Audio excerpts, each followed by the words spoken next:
Hoje nós celebramos o 6º domingo da Páscoa, em realidade o último domingo antes da festa da Ascensão, da solenidade da Ascensão, que vamos celebrar no próximo domingo, e depois já vem Pentecostes e assim a conclusão do tempo pascal. Por isso que o evangelho de hoje, Jesus vai se despedindo e dando orientações aos discípulos de como que eles devem se conduzir após a sua volta para o Pai. Mas ao mesmo tempo, porque a partir do momento em que Jesus não está mais visivelmente presente entre os seus discípulos, será através da igreja que ele vai agir. As duas primeiras leituras nos falam hoje sobre a missão da igreja. A igreja a qual nós pertencemos, a igreja que nós formamos. Na primeira leitura dos Atos dos Apóstolos, que nós ouvimos durante todo o tempo pascal, porque os Atos nos contam exatamente o início da igreja. A primeira leitura nos apresenta um momento muito difícil na história da igreja, no seu início, porque lá no Antigo Testamento, Deus tinha formado um povo. E como que era esse povo? Como que se pertencia a ele? A pertença acontecia pelo próprio sangue. Deus escolheu Abraão, prometeu que ele teria um filho milagroso, Isaque. Isaque teve 2 filhos, não é? Esaú e Jacó. Jacó teve 12 filhos. Pode deixar que o pai não vai passar a Bíblia toda não, é só até aí, não é? Não é? Jacó teve 12 filhos.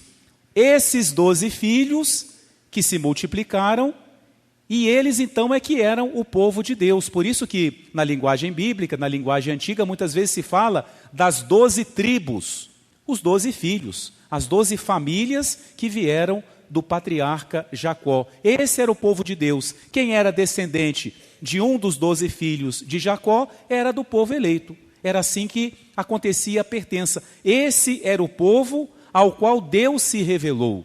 Não é? Durante todo o Antigo Testamento, a escravidão no Egito, a libertação, a ida para a terra prometida, sempre esse povo. Pessoas que não pertenciam de sangue a esse povo e se uniam a ele, eram muito poucas. Quando chega Jesus, Jesus diz para os discípulos: ide e anunciai o evangelho a toda criatura, ide pelo mundo inteiro.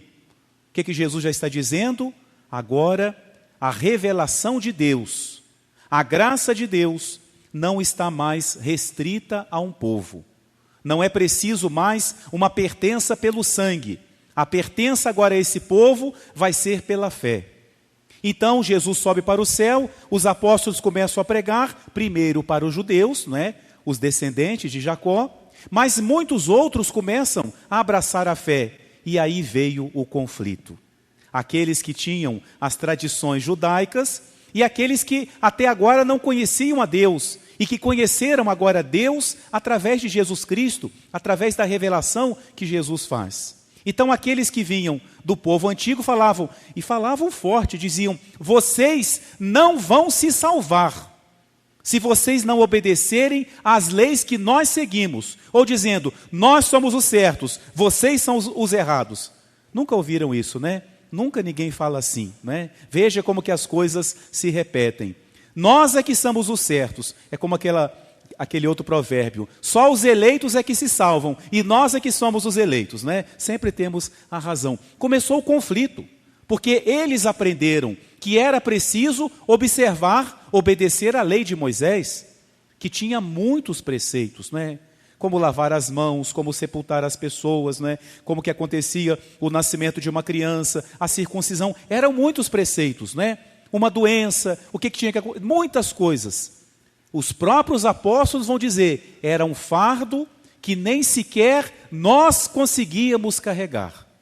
E agora os povos que não foram formados nessa cultura, como que eles teriam que abraçar esse peso todo? E será que isso era o essencial? Ou será que essas leis que Deus tinha dado a Moisés não eram coisas circunstanciais, necessárias naquele momento da história? Um discernimento a fazer. Então começou uma discussão. Ainda bem que hoje na igreja não tem discussão, só naquele tempo, né? Mas o que eles fizeram? Se reuniram com os apóstolos. Sobretudo, foram se reunir com Pedro. Porque desde o início ficou muito claro que aquele que tem a palavra final, aquele que é o vigário de Cristo, é Pedro. Então se reúnem em Jerusalém, é o concílio da história da igreja, não é? Depois de muito diálogo, mas também muita discussão acalorada, então chegam à conclusão. Mas não uma conclusão humana, uma conclusão fruto do diálogo, não só entre eles, mas do diálogo com Deus. Por isso que a resposta que os apóstolos enviam a esses novos cristãos, que estavam sendo incomodados de como deveriam abraçar a fé, os apóstolos dizem assim: decidimos, o Espírito Santo e nós. Então foi uma decisão tomada, inspirada pelo Espírito Santo, o Espírito que Jesus hoje promete no Evangelho. Então, a partir daquele momento, não serva mais a lei de Moisés. Nós temos que agradecer, hein? Senão nós estávamos até hoje tendo que seguir todos aqueles rituais da lei antiga. Jesus veio nos trazer a liberdade dos filhos de Deus, né? E esse momento ensina também a diferença entre as pessoas, a diferença entre as culturas. Não é porque é diferente que necessariamente é errado. Não é porque alguém pensa diferente de você que necessariamente isso é um erro. Claro que às vezes a diferença de pensamento pode significar que uma pessoa está defendendo um ponto de vista certo e o outro está defendendo um ponto de vista errado. Pode ser, mas não necessariamente. Às vezes não são coisas essenciais. E a gente saber então lidar também com diferenças. Diferenças entre nós, diferenças que existem no trabalho e, claro, também dentro da igreja. Não só entre as pessoas, mas entre os grupos, os movimentos da igreja, há diferenças. E nós temos que saber viver harmonicamente, em paz, e viver com essas diferenças. E a segunda leitura vai mais longe, nos apresenta a igreja, através de uma visão do Apocalipse. São João fala que ele viu uma cidade, a Nova Jerusalém. Essa cidade tinha muro dos 4 lados. E dos 4 lados dos muros havia 3 portas. E ele fala, as portas significam as 12, claro, 3 vezes 4, 12. 12 portas, os 12 filhos de Jacó, as 12 tribos. Aqueles que vêm do antigo povo.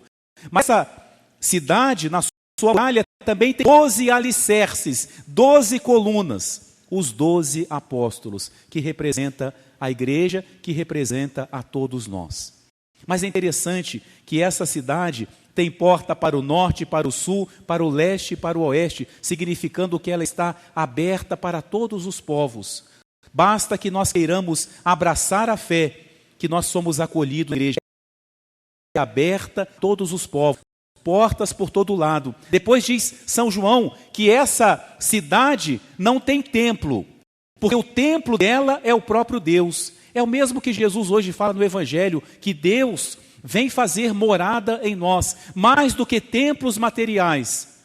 Nós temos um templo vivo, que somos cada um de nós. E diz ainda São João, nessa cidade não há necessidade do sol, nem de luz, porque Deus mesmo é a sua luz, o Cordeiro é a sua lâmpada.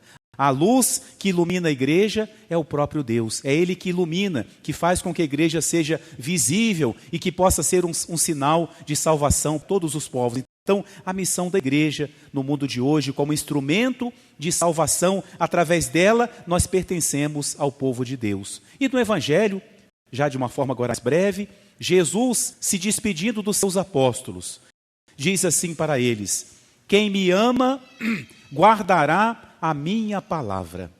Guardar a palavra. Quantas vezes na Sagrada Escritura sai essa expressão, guardar a palavra? Guardar a palavra de Deus, é claro, não é colocar numa caixa, colocá-la numa gaveta.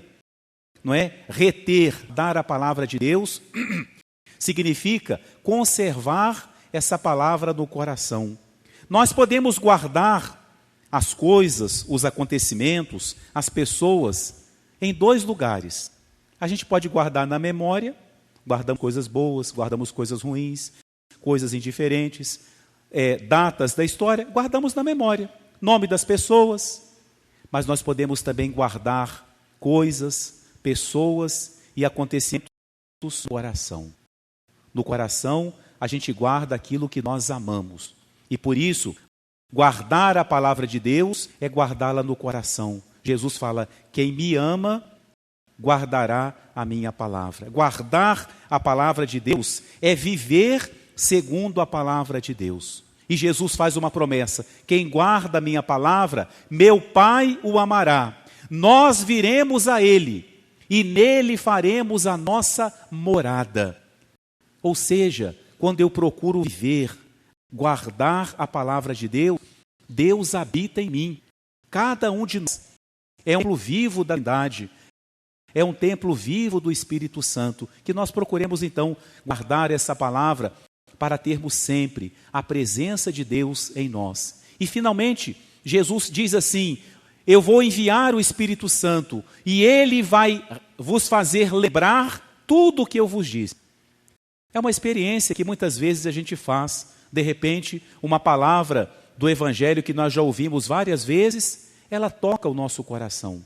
Ou de repente, nós nos deparamos com uma palavra e pensamos assim: nossa, eu nunca tinha reparado nessa passagem do Evangelho. Porque não era a hora ainda. E nessa hora que você precisava dessa palavra, acontece a promessa de Jesus: o Espírito Santo vos recordará tudo o que eu vos disse. Daí a necessidade para nós do Espírito Santo, pedir a Ele que Ele nos recorde agora, no momento que nós vivemos, no momento que você vive, nas necessidades que você tem, nas dúvidas que você tem, seja a situação que for, peça ao Espírito Santo que Ele te faça recordar aquilo que Jesus disse há 2000 anos, mas que Ele disse pensando em mim, pensando em você. E assim, recordando a palavra de Jesus, nós vamos guardá-la em nosso coração e Deus vai habitar em nós, fazendo de nós os seus templos vivos. Amém.